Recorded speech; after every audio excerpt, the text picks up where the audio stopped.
cow. I said I was gonna come early and just get a couple things of peanut butter and water. The parking lot is packed at HEB. Bro, y'all are some scavengers. Took everything. Straight savages. Took everything.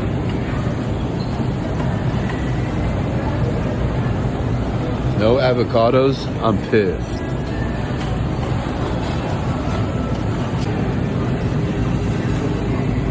Really? Y'all didn't even leave potatoes? Man, y'all are wild. Y'all took all the damn meat too? Man, y'all are crazy. Y'all left just this? That's wild. Took all the meat too. I hope the power goes out and y'all lose it all. The chicken too? Oh, thanks. Y'all left 5. Crazy. Y'all legit don't even take the smart stuff. Power goes out, all that food y'all bought is gone. This is what I come to, baby. All the milk gone. All the milk. I hope we lose power and it spoils. Oh, y'all love me too. Thanks. Thanks a lot. Well, good afternoon, warriors. Fernando here, God's Prepared Warrior. And it's Monday, right? And it's cold. Well, it's warming up here in Texas where I live. All the ice has melted away, and we're no longer freezing. That's a good thing, I guess, because it was pretty cold. It got down to like 27 degrees, something like that. So that was pretty crazy.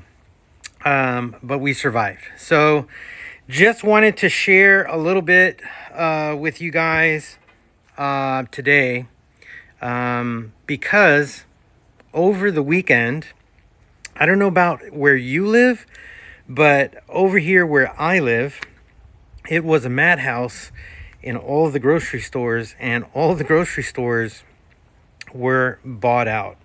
And so I'm going to say this one sentence that probably encapsulate everything that I'm going to talk about today. And it is, this is why you should be prepared, right? So over the weekend, grocery stores, their shelves from Texas to Washington, D.C. were nearly wiped out clean as people rushed, to stock up ahead of the winter storm that, came and just pummeled us all, right? Essentials like milk, bread, eggs, bottled water, and I will say meat from the meat department disappeared from the shelves, the aisles within hours, just leaving many stores looking totally empty and chaotic. And I mean, lines at the cash register like you wouldn't believe. This wasn't an isolated event. Photos and videos, just from multiple people, I saw, on social media, which was insane, right? Just from multiple states, not even just Texas, right?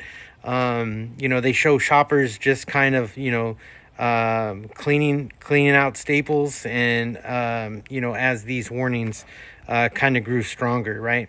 So this behavior illustrates an important truth about human nature. When, we wait until the threat is imminent, we often act out of fear instead of acting out of wisdom, right? Panic buying is driven by uncertainty and just the desire to, avoid being left behind, especially when you see others emptying the shelves, right? It just kind of becomes like, oh, I need to do that too.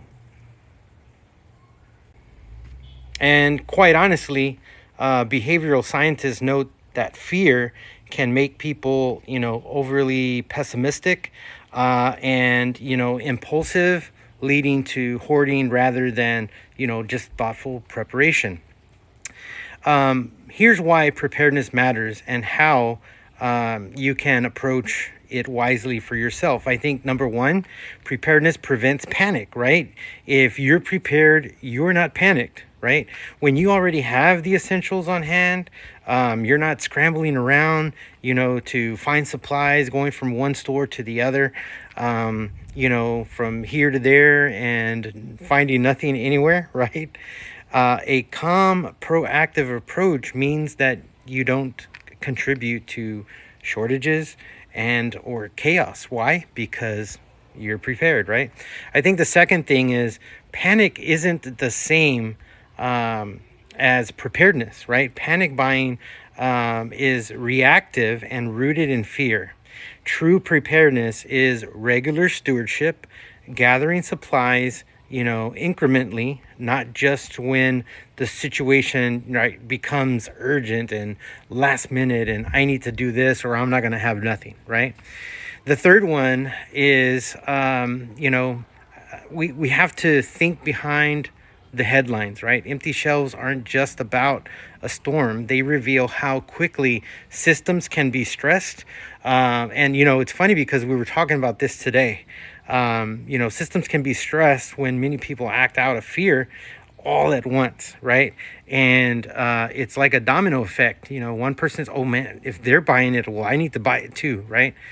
But prepared warriors think ahead and they stock responsibly, not excessively, right? I think the fourth thing is that we should prepare with love for family and for community, right?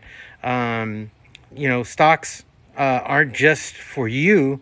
Thoughtful prepping helps ensure resources remain available for the elderly, for the disabled, for those unable to reach stores, maybe for those who aren't even able to afford things, right?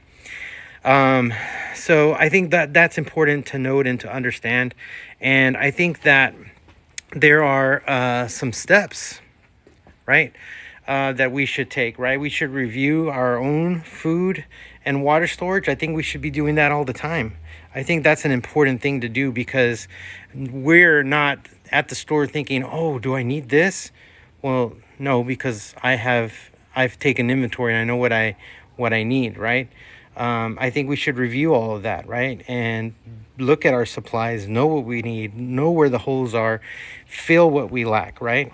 I think we should add or cycle through a few things, right? Even in our pantries, right? We're not just having that there and then forgetting about it.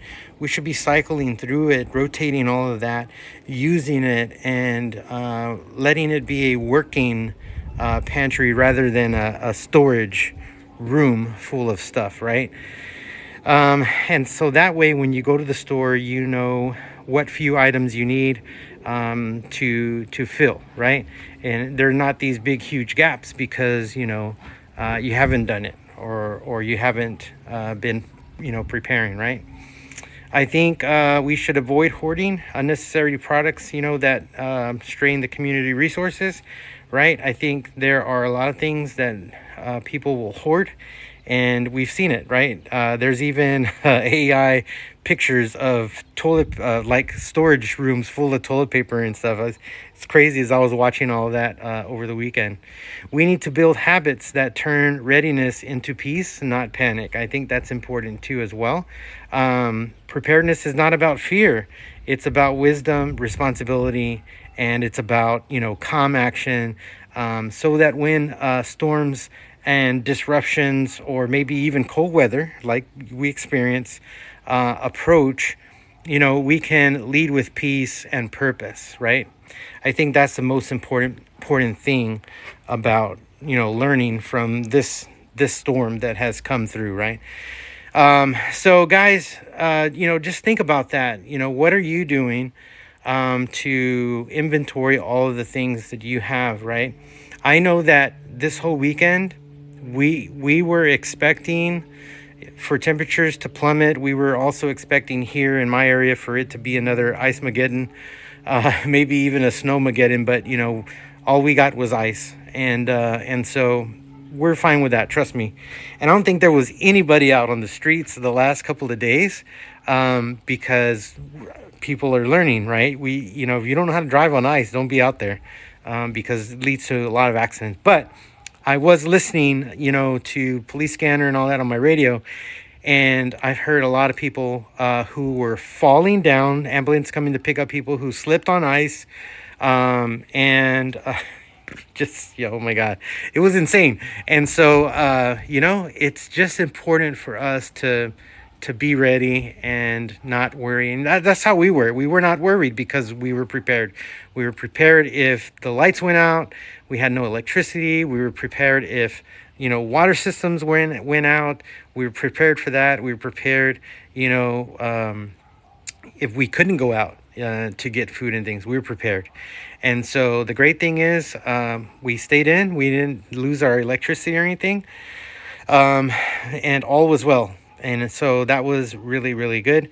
I think that our electricity system here in Texas, I think they've been working a lot, and trying not for us to get to another snowmageddon, ice-mageddon, where we lose power and all that kind of stuff. So I think overall everything went well, and we're ready to hit work tomorrow.